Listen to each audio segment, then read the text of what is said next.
Hello, and welcome to another episode of Thoroughly Thriving, where we're putting human back in human capital solutions. On today's episode, we're going to hear from an industry leader where they're sharing their thoughts, feedback, and perspective on what's happening in today's world of work. Well, let's stay tuned and perk our ears up for another exciting episode. Well, welcome to another episode of Thoroughly Thriving. And am I excited for today's episode? It is going to be one that's packed with a lot of revelation, certainly some thought-provoking perspectives, and some nuggets. We have none other than Chris Allen on the podcast today, Sean. And a little bit about Chris. You know, we've gotten to know Chris over the last couple of months through a mutual connection. And every time we've connected with Chris, I've come away just filled with ideas. I've been filled with extra motivation because of his aspect, his outlook, his perspective on life and business. So a little bit about Chris. He's the founding managing partner of Always About People. It's a consultancy dedicated to creating cultures where people thrive. And Chris has 20 years of experience in scaling organizations and building vibrant cultures. He certainly knows how to do that. And a little bit about his career path and career trajectory. He's held key roles, including Chief Talent Officer at Movement Mortgage, where he helped grow the company from 1,500 to over 4,000 employees. I'll tell you what, you can't do that unless you're creating a vibrant culture. Chris is based in Charlotte since 2000 and now uses his expertise to coach and consult leadership and organizational excellence. He inspires change through evidence-based, engaging approach to speaking and how to best develop people. So I couldn't be more excited to have Chris on. Sean, what are your thoughts as we kick off this episode? Man, Darren, I couldn't agree more with you. I think it's been an incredible opportunity, Chris, and getting to know you. And obviously, I think our audience is going to be able to really receive a lot of great wisdom and insight. But I think at the end of the day, what I love about your heart foundationally is great culture is amazing, but really in building and developing people at the core, I think is such a foundational part of who you are and such a foundational part of the success that's led you, into leading organizations and developing incredible organizations as well. And so I love your heart for that. I think it's incredible that how much you do put people first and how much you do value that. So really excited to have you on today. Thank you so much. Thanks for having me, guys. I'm excited about this conversation. So one of the things that stuck out to me, Chris, when we were first talking was you made a statement, and I'm going to give you a moment to explain a little bit more about that statement because it really resonated with me. And honestly, it's been weeks. I've been chewing on it, in terms of really determining some of the stuff. But you made a comment to me about people not being your greatest asset. Now, I've read a lot of leadership books, and I've read a lot of things that tell me otherwise. So why don't you unpack that a little bit for us? Yeah. Well, I always love to just be a little disruptive, a little challenging. So let's take it as a disruptive statement first. But here's an interesting concept. If you say that people are your greatest asset in the world of accounting, and when people look at assets within businesses, oftentimes they look at depreciating those assets over a certain amount of time. And accountants can actually find tax incentives for businesses by depreciating your assets. So when you actually say people are your greatest asset, is it possible that deep within your mind and your brain is a belief that people actually depreciate over time? On the flip side, when a business says people are our greatest investment, anybody who invests in anything invests so that that thing grows. You don't invest in something to lose money. Now, that might happen for some people, but you invest in things so that it grows and appreciates over time. I'm trying to teach my kids that same concept. You don't buy a car that depreciates. You buy assets that appreciate over time. So if we just simply started saying people are our greatest investment, what we say with our mouths, we actually believe with our minds. And there's a lot of science behind what you believe with your mind actually impacts your behaviors towards those people. So if we could just start saying people are our greatest investment, I believe it would change our behaviors as leaders towards people within organizations. And the expectation would be that people, no matter what stage in their career, no matter what age or generation they are from, my expectation is that within this culture, you're going to grow, you're going to become better, you're going to become more fully yourself, and you will appreciate over time. You will be more valuable to the business over time, not depreciating. So people are not your greatest asset. They are your greatest investment. And I couldn't have said it better. I remember when we first talked about this conceptually, it was just such an eye-opening thing because, we talk about a lot of things culturally about people don't leave jobs, they leave, leaders and a lot of those sorts of things. But at the foundation of it, if we as leaders aren't investing in our people, then yeah, do they really become valuable? I think it's such an incredible perspective, Darren. I don't know, what are some of your thoughts that have jumped out to you? Yeah, it's a bit of a paradigm shift, and you're right. Words are so powerful, but they start with belief, and then belief turns into action. And when you put it in that context, Chris, you're exactly right. Either consciously or, more importantly, subconsciously, perhaps you start to take the people that you work with and work for you, or you work for granted in some form or fashion. And as you were really conveying that, I started to reflect back on my career, the people that I've worked with, and perhaps how I haven't kept them in the area of gratitude that I needed to along the way. So it's so astute of you to pick up on that. You talk about when we met for several times. Culture is such a buzzword. It has been, right? But I think it's even more prevalent coming out of COVID, how companies are finding what their homeostasis is, what their landscape looks like, calibrating what culture is. And then when you combine that with a culture that thrives, and certainly that's in our podcast, Thoroughly Thriving, we hold the word thriving in high regard. I did a brief intro on your background, Chris, but can you tell us why you're passionate about teaching people leadership, how to create a culture that thrives? Like, what keeps you going? What was your why to create Always About People?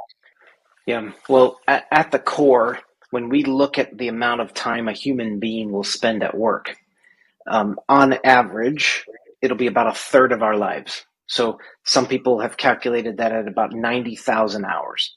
So the thing that drives me is if you think about spending a third of your life at work, you might as well make it enjoyable.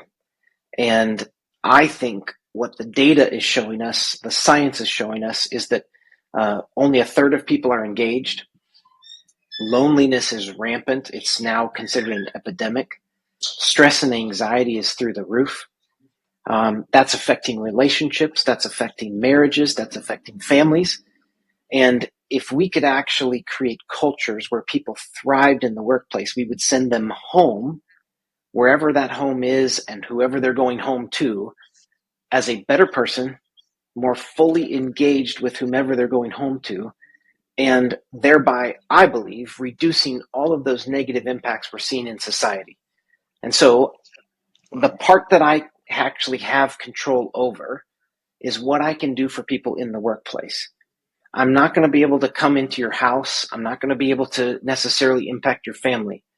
But if I could be a champion for creating cultures where people thrive in the workplace, I believe that would have a tremendous impact when people go home. So that's the passion. That's the driver. It's like, how do we actually create a better society? The part where I can start, at least have an impact on, is workplace culture. So that's what drives me every day. It's so true. When you distill it down to those numbers, Sean, you used the word eye opening earlier, and it certainly is. How much we invest emotionally, physically, certainly from a mental perspective, and even in some aspects spiritually at work, it takes a toll. Um, Mm. but if you put it in the context that you just talked about, how do you best not only survive at work, but how are you able to thrive? It does shift things a bit, and little things that I've been catching myself saying and doing, right? We talk about how powerful words are, Chris and Sean. When I switch have to, like I have to go to, or I have to insert whatever, and replace that with I get to, it's wild how much that really cascades in a positive way, right? Mm. And how I get to do those things because of really the skills, abilities, and talents that I've been able to cultivate and work alongside with people to glean from. So perhaps that's just a small microcosm of what you're talking about. Yeah, that's right. I mean, we simply say belief drives behavior. And our sort of more scientific definition of culture would be the patterns of belief and behavior that are either encouraged or tolerated by people and processes over time. And so a culture becomes what you encourage or what you tolerate, and it's a set of beliefs that drive behaviors. And so in any organization, whether it's a for-profit, nonprofit, does not matter. The beliefs that drive that organization into behaviors, and the behaviors that are either encouraged or tolerated become the culture. So at the root, all of us have to go back and go, hey, what is it that I'm believing about this? And how is that impacting my behavior? What is it that I believe about remote work? What is it that I believe about the next generation? What is it that I believe about my colleagues? What is it that I believe about this new college grad that just started? Do I believe that he or she has incredible potential? Or have I already created a bias that says they're just never going to be quite whatever? Those beliefs drive my behaviors, and that in turn affects the entire culture of the organization. Wow, wow, wow, wow. I have a saying that I think about often. It's culture is not what you create; it's what you tolerate. That's it. You know, what are you continuing to sweep under the rug? What are you continuing to turn a blind eye to? Because I don't know about you two, but if I continue to sweep things under the rug, I'm eventually going to trip over that big bump. It's going to amass into a massive mountain, right? Yeah. And so and if I turn a blind eye to things continuously, then my eye starts to turn blind, and Yeah. my lens is completely off. My perspective is askew. So, yeah, you're spot on. You're It's spot so on. true. Yeah. Chris, I love what you said about, belief and behavior. And I think as leaders, we're doing a disservice to our team if we don't reevaluate our subconscious beliefs about the people that we work with. I think so often, we really work hard as leaders and we, sometimes lie to ourselves even, and that we, I believe the best about them, but to your point, your behaviors are a demonstration of your belief system. And, I've found as a leader, the better and the more that you believe the good about people that work with you, you give them the opportunity to demonstrate it, and your leadership leads them into a place of improvement, growth. But if you, as their leader, are already working from a negative bias and belief, it's going to be a tough ceiling to put over somebody for them to be able to overcome and break through. That's it. Yeah, Yeah. that's great. That's great. Um, Chris, talking about culture, talking about really the ability to thrive. How do you create a culture where people can truly thrive? Do you have any best practices, a blueprint that you could share with our audience of what that looks like? I'll fast forward through some of this science, but when we look at people, so a lot of the work that we do is coming alongside leaders to help them understand people more. There's plenty of people that do leadership development, plenty of people who claim to be effective in culture creation. We believe that it's rooted in understanding people. And so if you just take two thoughts, one being Maslow'S hierarchy of needs, which whether you believe in that hierarchy or not doesn't really matter, as long as you understand that the needs of people are physiological, safety, love and belonging, self-esteem, and what he called self-actualization, becoming the best version of yourself. Well, employment is seen as a second level need. That's just a safety need. But those other needs of love and belonging, self-esteem, and self-actualization need to be met too. Our philosophy is that historically, some of those needs were met through other structures in society, marriage, family, organizations in society and in your community. And some of those structures that once met those needs are now broken.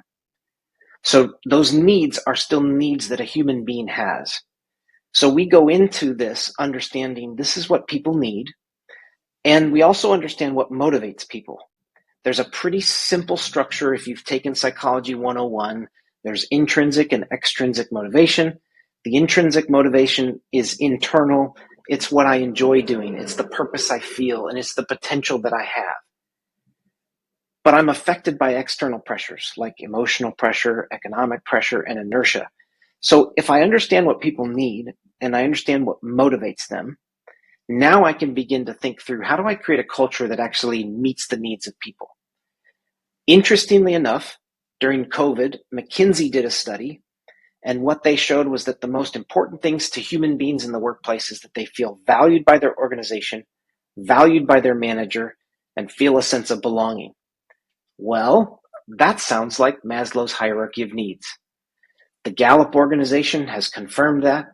Korn Ferry has confirmed that. Multiple other organizations have confirmed that.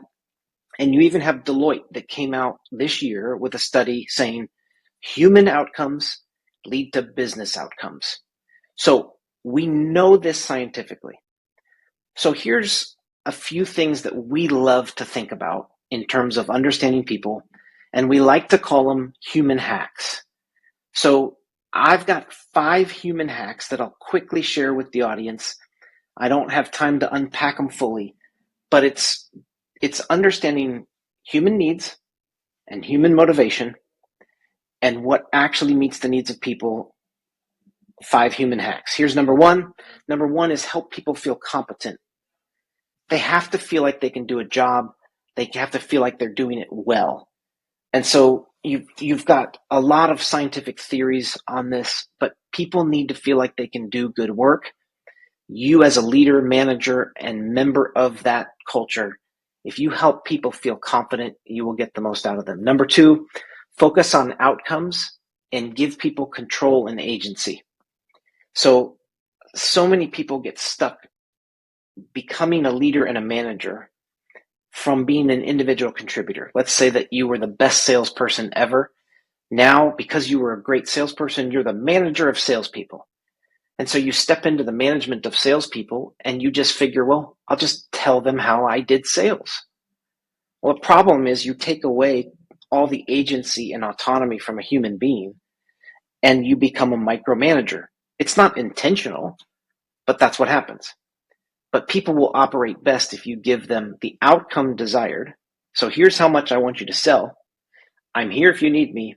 You have total control and agency over how you do that. That's number 2. Number 3, help people feel a part of something.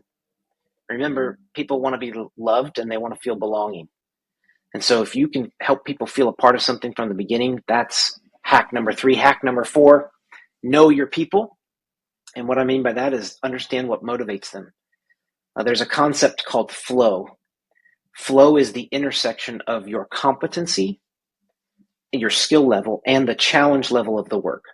So if something is not challenging enough for my skill level, I'm bored. We see this with students in school all the time. Smart students who can't move quickly enough are bored in the classroom and begin acting out. If it's too complicated for me, I'm stressed. That's how you create anxiety. So flow is the perfect intersection of my skill level and the challenge level of the work. That's knowing people. And number 5, reinforce why. Plenty of people talk about purpose and why. I'm just saying the same thing. There's nothing new under the sun, except we forget it. And so oftentimes the executives of a company are repeating the why regularly. But if you're not repeating it to the point of exhaustion to the people in the organization, you're not saying it enough. And so we coach executives all the time. You're going to think you just said this, say it again. Keep saying it.